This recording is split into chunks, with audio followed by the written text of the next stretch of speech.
Welcome to the Widows Collective, where grief meets hope, healing, and community. I'm Lauren Lentz, grief coach, fellow widow, and the heart behind this space. There is life before loss, and then there is life after. If you're here, it likely means your life has been turned upside down by the death of your person. Maybe you've just found yourself in this new world that feels unrecognizable, or maybe you've been walking it for a while, trying to figure out what healing looks like now. I want you to know you are not alone. This podcast is a gathering place for widows living in the after. Together, we'll name the ache, honor the love, and share tools, truths, and stories that help you feel supported along the way. My hope is that every episode gives you a sense of community, comfort, and permission to meet yourself exactly where you are.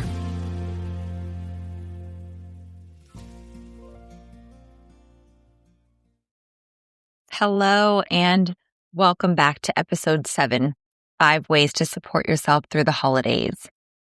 I designed today's episode to just be short, sweet, and to the point because sometimes that's all we have capacity for, something simple and digestible when everything else feels like too much. The holidays can bring such a duality of emotion, and grief has a way of touching every layer, physically, mentally, spiritually, and emotionally. Depending on where you are in your journey of widowhood, this season might make you want to crawl under the covers and wake up in January. Or maybe you're slowly opening up to what the holidays feel like now. And for some, this may even be the first year you notice hints of joy and grief existing side by side. Grief doesn't follow a pattern, a timeline, or a should. There's no single right way to move through this season. It's deeply personal, and the most important thing is learning to respond to your needs rather than the pressures or norms around you. Today, I want to share 5 practical tools that can help create moments of comfort, steadiness, and gentleness without the pressure or need for perfection or to pretend the holidays have to feel a certain way. Even just choosing one of these practices is a great opportunity to provide yourself care. It's you saying, my needs matter just as much as everyone else's. And truly, that's the heart of this episode. Supporting yourself in a way that honors where you are, not where you think you're supposed to be. So before we get into the 5 steps, I want to offer a little context for why tending to yourself during the holidays matters so much. For my clients listening, they're going to be laughing, but I often tell them or ask them, are you putting your oxygen mask on first? And it sounds cliche, but the metaphor is powerful and extremely helpful when wanting to check in with yourself to make sure you aren't depleting your resources. Putting your own oxygen mask on first isn't selfish.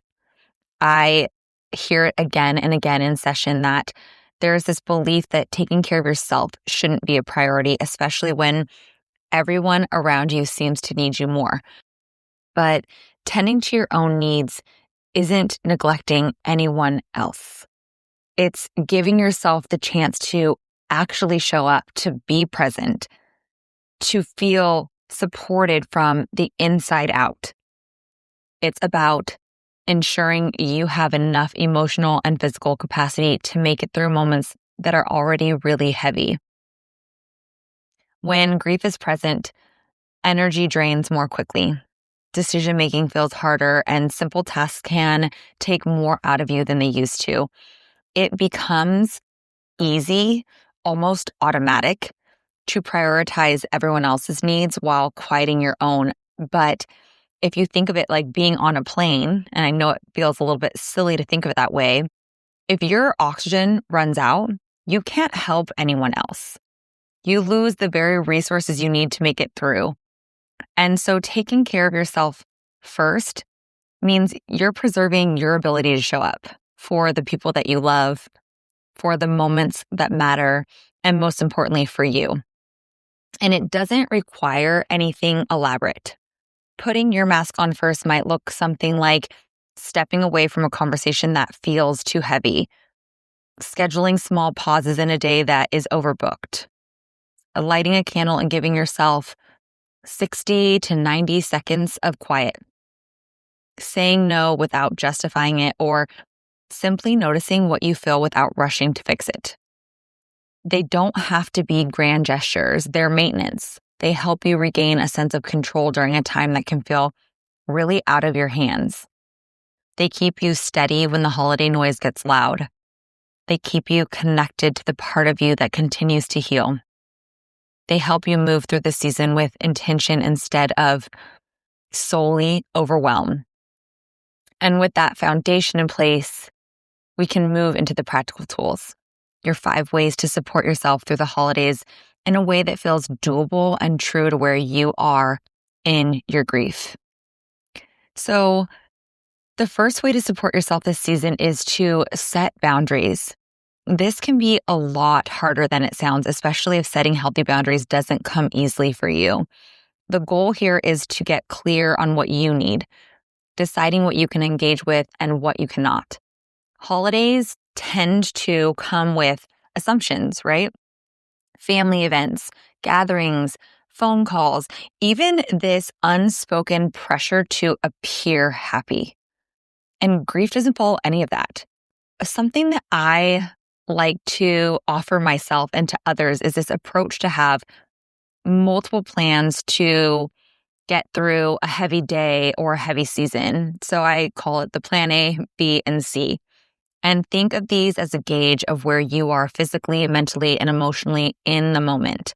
So thinking about the holidays coming up and all the gatherings that you have and plans you may or may not have yet, I want you to be able to map out a plan A. And that's for when you feel relatively steady and have the energy to fully participate in something, in an event or a tradition. Maybe it's you deciding to attend a family dinner, join a large group, or host a gathering yourself. Plan B is for when you're feeling tender or you just feel like you have partial energy. This could look like a shorter visit, sitting in a smaller group, or taking a quiet walk instead of attending a big event. And then plan C is for when you're just depleted, when even the thought of engagement feels like too much. Honoring yourself at home, resting, or doing a small personal ritual can be the most meaningful choice. And the thing about these plans is you can set them up in advance. It's not about being rigid. They're about meeting yourself where you are in every layer. And so when you approach one of these days, you can assess, am I at a plan A, feeling the plan B, or I need plan C? They give you permission to shift your energy and reduce the pressure and care for yourself without guilt. Boundaries can be small too. It can be something like silently excusing yourself to take a few deep breaths in another room or outside, choosing not to answer a text or a call right away when you need a simple pause, or politely declining a favor or request that feels like too much to take on. The point of this is to protect your capacity so that you can show up in ways that feel supportive and doable. Another way to support yourself during this season is to plan mini rituals for comfort. And this can be done through small, intentional actions that create moments of calm, comfort, and connection. It could be lighting a candle for your loved one, wearing a piece of jewelry that reminds you of them, playing a song that stirs a memory, or writing a brief note reflecting on a moment that you shared. These acts give your heart a chance to be seen in the midst of the busy, overwhelming days ahead. Rituals anchor you. They allow grief and love to coexist in the same space. They aren't about performing for anyone. They're about giving yourself permission to feel, to remember, and to just carve out a small pocket of time when the world around you feels demanding. Thirdly, you want to make sure that you make time to ground yourself in the present. In grief, we're often living in the past or really worried about what the future looks like. So supporting yourself can mean returning to right now, even for the briefest of moments. Mindfulness isn't about escaping grief. It's about noticing what's here safely and without judgment. This could be as simple as feeling something warm in your hands, noticing the scent of pine or cinnamon, a candle, anything that's going to bring warmth to you, or listening closely to a song that lifts you up. Even a few seconds of sensory awareness can interrupt spiraling thoughts. It can calm big emotions and remind you that you are still here, still breathing, still moving forward. The point is small but powerful. Grounding yourself gives you a moment to reset, to reconnect with your body and mind, and to show up for yourself, even in the midst of grief and the holiday chaos. The fourth way that you can support yourself this season is to keep expectations realistic. It is really easy to fall into the trap of thinking the holidays need to look a certain way. But the truth is, the season can't and should not be measured against what once was. It's okay if joy comes in small, fleeting moments. It's okay if you don't feel festive at all. It's okay if you need to step away, skip a tradition this year, or simply take a break. It's not about finding this picture perfect holiday. It's about showing up in a way that feels manageable and sustainable for you. By keeping expectations realistic, you are giving yourself that permission slip to survive, to soften where you can, and to breathe in the space that grief allows.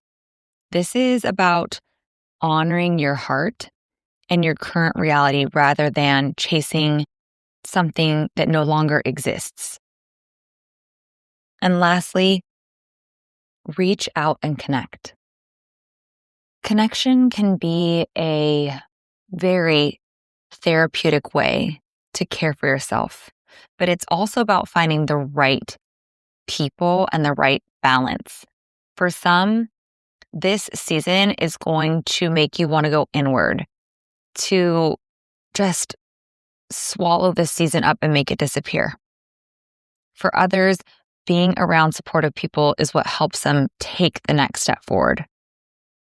The key here is to find what works for you, but to also be really mindful of avoiding complete isolation. It may feel in that moment like the best thing for you, but isolating yourself is only going to make you more alone in the moment. So where can you find that balance of retreating and then reaching out to friends or widows or communities that understand? Even a brief text, a quick call, or a short virtual meetup can remind you that your feelings are valid and you're not navigating this challenging season alone. Connection doesn't have to be elaborate. It can be very simple interactions, something that really feels in alignment with your energy. But you want it to be around people who truly see you and your grief so that it feels sustaining.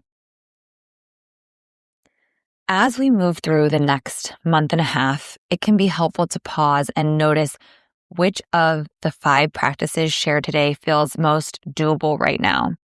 It doesn't need to be all of them. It doesn't have to be all at once. Just one small action can shift how a day might feel. You might even consider reflecting or journaling. What practice feels most supportive for me this week, this day, this moment? How can I honor my needs while still engaging in the traditions that feel right for me? Is there a gentle way I can remind myself that it's okay if I can't do everything or feel it all at once? Even a few sentences or quiet thoughts count. I love to just get on my notes on my phone and talk to text it out. These reflections aren't about judging what quote unquote should happen. They're about noticing what actually helps, because that allows us moving forward to reflect back on the things that lighten our load. And the more we understand what helps and what lightens, the more we can tap back into that as we move forward. If it feels safe, consider sharing your reflections with a friend, with a community of grievers. Naming something aloud can be a relief that is often unexpected. As we wrap up today's episode, I want to reassure you that there is no right way to move through these days, only your way. Whatever feels manageable or comforting is enough. Grief shows up in so many forms during this season: joy, sadness, numbness, fatigue, overwhelm, excitement, and all of it's valid. Every small act of tending to yourself matters. Stepping away from the heavy conversation, taking a mindful breath, lighting a candle, declining an obligation. These are acts of compassion toward yourself. They aren't indulgent. They are essential. And I encourage you to carry these practices with you beyond the holidays, on any day when grief feels particularly close. You can return to these tools. Give yourself room to feel, to pause, and to care for you with gentleness. Finally, I hope you'll join me for the next episode, episode 8, when the holidays bring out jealousy, guilt, and other heavy feelings. We'll explore these complex emotions and offer ways to move through them with grace. I hope you'll tune in and continue giving yourself the support you deserve. Until then, lots of love and big hugs. You've been listening to The Widows Collective. I'm Lauren Lentz, and it means so much to me that you spent this time here today. If you found comfort or connection in today's episode, I invite you to please subscribe, leave a rating, or share it with someone who might need a little support. You can also follow me on Instagram at I'm Sorry We're Friends, and join my email list at laurenlentz.com to explore my one-to-one grief coaching, group program, retreats, and other tools designed to help widows navigate loss with understanding and guidance. I hope you'll join me next week for another conversation where we'll continue exploring grief, healing, and ways to reimagine life after loss. I'm sorry you're here, and I'm so grateful that you are. Thank you for being a part of this community. Your presence is an act of courage and self-compassion, and I'm honored to walk this path alongside you.